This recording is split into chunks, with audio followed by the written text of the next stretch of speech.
Assalamualaikum warahmatullahi wabarakatuh. Assalamualaikum warahmatullahi wabarakatuh. Buya, saya ingin bertanya.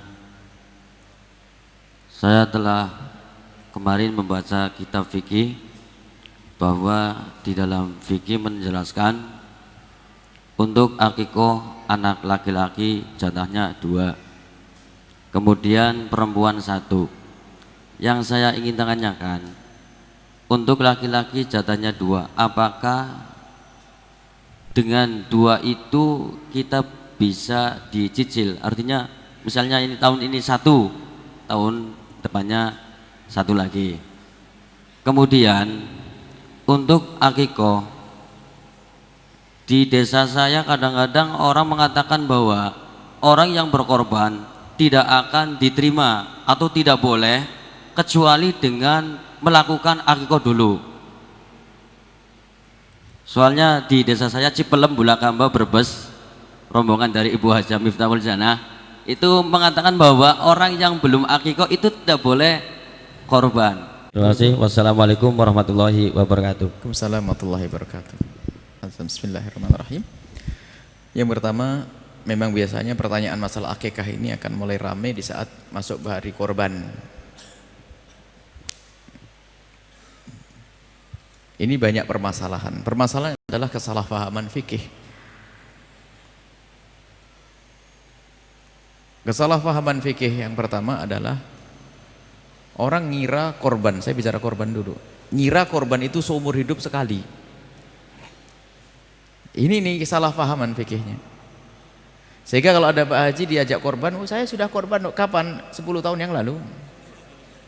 Ini coba di masyarakat.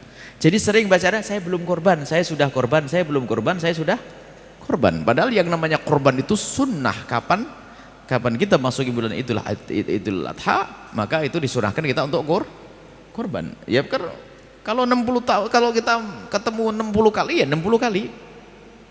Sunnah, tetap sunnah, tetap sunnah, tetap sunnah. Baik. Nah kalau akikah seumur hidup sekali. Haji sekali. Ini makanya korban itu dianggap kayak haji. Makanya sekarang itu kampung di Indonesia itu sedikit penduduknya. Sebab di satu dosa itu penduduknya cuman, kalau bisa ketahuan di hari raya penduduknya cuma 46. Dari mana tahunya? Kambingnya cuma 46. Berarti kan kambingnya 46, penduduknya cuma 46. Yang korban cuma 46 orang, yang lain nggak ngerti kalau korban itu sunnah baginya. Dan kalau orang sadar korban ini akan menabung, tidak membeli di waktu mahal, bisa jauh-jauh. Setelah bulan haji buar, beli untuk disembelih tahun depan. Sunnah setiap orang, sunnah ini ya. Setiap tahun. Baik, ada pun masalah akikah itu disunnahkan. Kapan akikah itu disunnahkan? Dan siapa yang sunnah? Akikah disunnahkan atas orang tua. Jadi orang tua yang punya anak sunnah dia mengakikai anaknya. Bukan saya ngakikai abah saya, bukan saya ngakikai. Jadi hakikah itu pada dasarnya adalah jika seorang bapak dikarunia oleh Allah putra, seorang anak, maka sunnah bagi bapak, bukan bagi anak. Sunnah bagi bapak untuk mengakikai. Madhab kita, jumhur ulama mengatakan sunnah, ada sebagian mengatakan wajib. Nah kapan? Ya kapan anak itu lahir, sunnah untuk diakikai umumnya adalah di hari ke-7 sambil diberi nama. Dan tujuan akikah adalah juga untuk memberitahu orang-orang dan juga sedekah agar anaknya dijaga oleh Allah. Kemudian memberitahu, jangan sampai kaget, loh anak siapa begini kan gitu. Kalau hari ke-7 gak punya duit ya ditunggu hari ke-21. Ya gak punya ya kapan saja, tahun depan deh. Sampai kapan? Sampai anak itu balik, sudah haid bagi wanitanya, atau keluar mani di usia 9 tahun ke atas, atau seorang laki-laki sudah balik, sudah keluar mani, maka saat itu orang tua lepas, tidak dituntut dengan yang namanya korban akikah. Sudah berarti sudah kedaluarsa. Seperti sholat duha sunnah bagi ibu. Kapan? Mulai dari terbit matahari sudah meninggi sampai matahari kencang di atas, sebelum itu. Setelah kelewat ya sudah kelewat. Berarti kesunahannya kelewat sudah. Kesunahannya kelewat. Karena apa? Anakku sudah balik, aku belum sempat ngakikahi dia.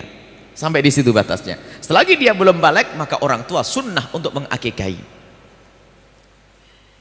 Kemudian pertanyaannya tadi, laki-laki 2 dicicil, ya boleh saja lah. Dicicil boleh. Sekarang aduh punyanya kambing 1, sembelih 1, nanti ada lagi sembelih lagi yang kedua, boleh, nggak ada masalah. Kemudian ada masalah hakikah lagi. Jika seandainya anak kita sudah terlanjur balik, belum sempat kita akikahi, apakah boleh dia mengakikahi untuk dirinya sendiri? Ya boleh.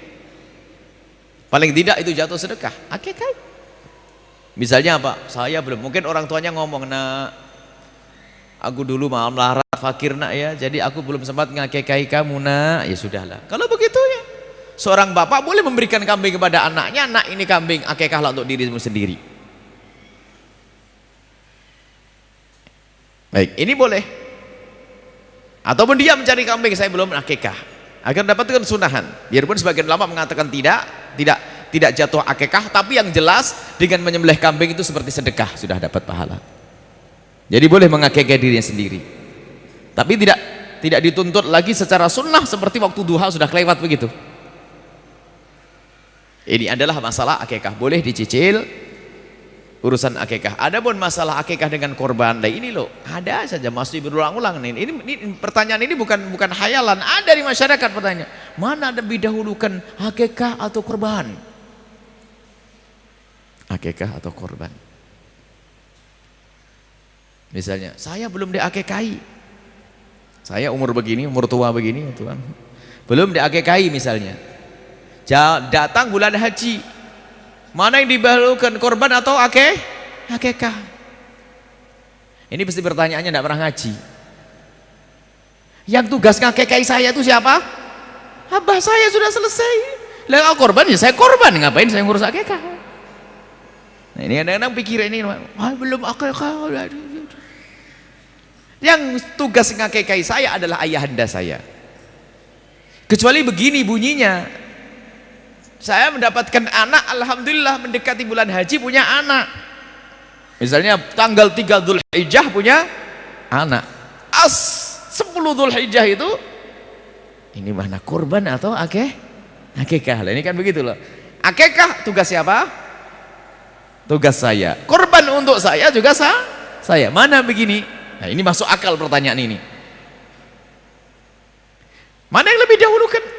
Ditanya dulu, ente bakal punya duit lagi enggak nanti kalau akikahnya diundur sedikit? Oh punya, ya sudah korban aja sekarang, nanti akikah biar banyak yang disembelih nanti. Sebab kalau dijadikan akikah nggak bisa korban. Tapi kalau akikah tinggal mundur beberapa hari saja, nggak susah sebetulnya. Yang menjadi masalah itu pertanyaan itu muncul karena orang menganggap korban itu seumur hidup sekali.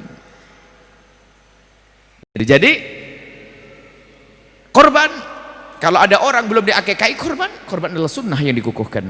Adapun akikah bukan tugas saya, tugas abah saya. Kalau abah saya ternyata belum mengakikahi, ya karena tidak mampu. Memang itu dituntut, nggak ada. Kalau semua kullu mauludin marhunun bi akikatihi, semua bayi itu akan digadai dengan akikahnya. Kalau tidak diakikahi nggak bisa beri syafaat kepada bapaknya. Loh, bapaknya melarat, nggak punya duit.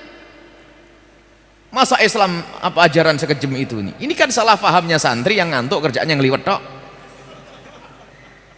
Belajar yang jangan merepotkan orang sederhana sebenarnya permasalahannya.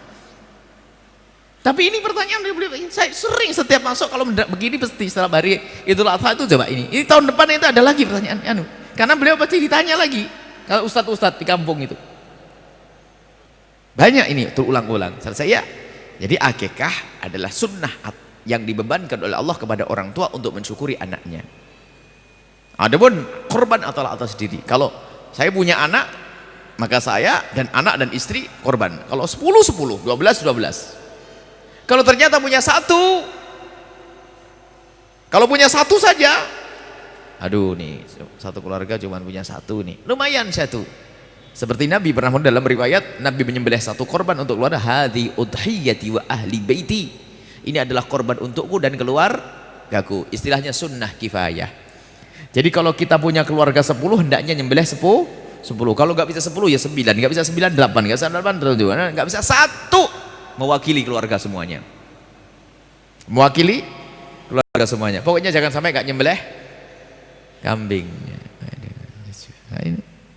Makanya waktu kita di Arab dulu waktu sekolah, waktu pertama berumah tangga itu, baru sholat hari raya Idul Adha itu ibu tetangga ngomong, nanti tak kirim dagingnya. Oh iya, kebayang di Indonesia dua on kan?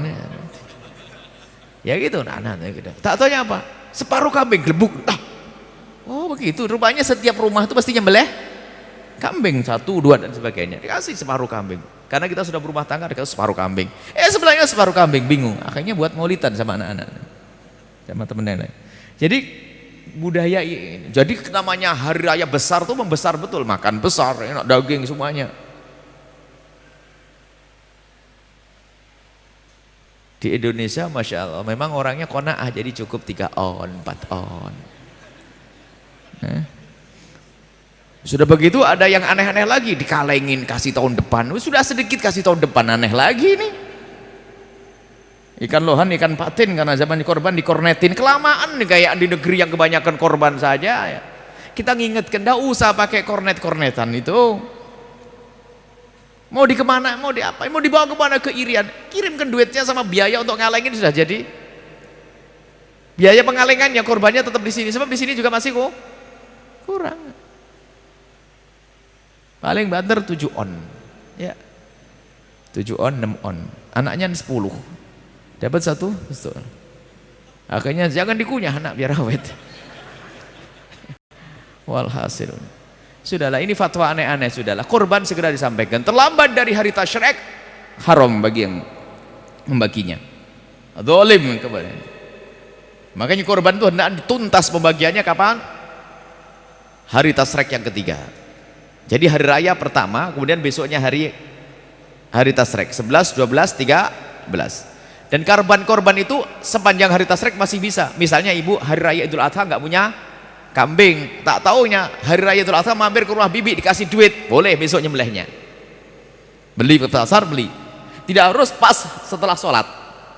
Ditunda sampai esok hari tasyrik yang pertama, hari tasyrik kedua, hari tasyrik ketiga masih boleh. Tapi kalau Anda sudah diamanati untuk membagi daging korban, jangan disimpan ditunda-tunda. Tapi kalau daging korban sudah nyampe kepada Anda dapat bagian dikasih, boleh Anda simpan makan tahun depan juga boleh. Tapi karena sudah dikasihkan kepada Anda. Tapi kalau Anda masih diamanati untuk membagi, jangan disimpan. Kemudian ada daging korban yang wajib sama yang tidak wajib.